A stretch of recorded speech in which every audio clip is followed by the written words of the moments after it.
మీలో చాలా మందికి జాజిపూలు తెలిసే ఉంటాయి. అయితే జాజిపూలు పూసే మొక్క పూల మొక్క కాదు, ఔషధ మొక్క అని మీకు తెలుసా?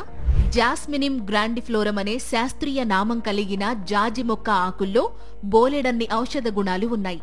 దీంతో ఈ మొక్కను ఆయుర్వేద వైద్యంలో విరివిగా ఉపయోగిస్తారు.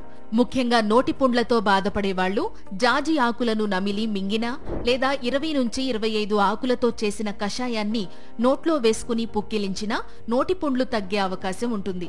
ఇక చెవిలో చీముకారే సమస్యతో బాధపడేవాళ్లు నువ్వుల నూనెలో జాజి ఆకుల రసాన్ని వేసి మరిగించి తయారు చేసిన తైలాన్ని చెవిలో 2-3 చుక్కలు వేసుకుంటే చెవిలో చీముకారే సమస్య తగ్గుతుంది.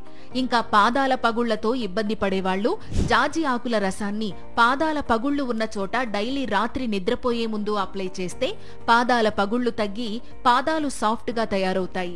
ఇక ఇర్రెగ్యులర్ పీరియడ్స్ తో బాధపడే అమ్మాయిలు 20 గ్రాముల పువ్వులతో కూడిన కొమ్మలను ముక్కలుగా కత్తిరించి 1/2 లీటర్ వాటర్లో వేసి 1/4 లీటర్ అయ్యే వరకు మరిగించి వడపోసి డైలీ 2 సార్లు తాగితే పీరియడ్స్ రెగ్యులర్ గా వచ్చే అవకాశం ఉంటుంది.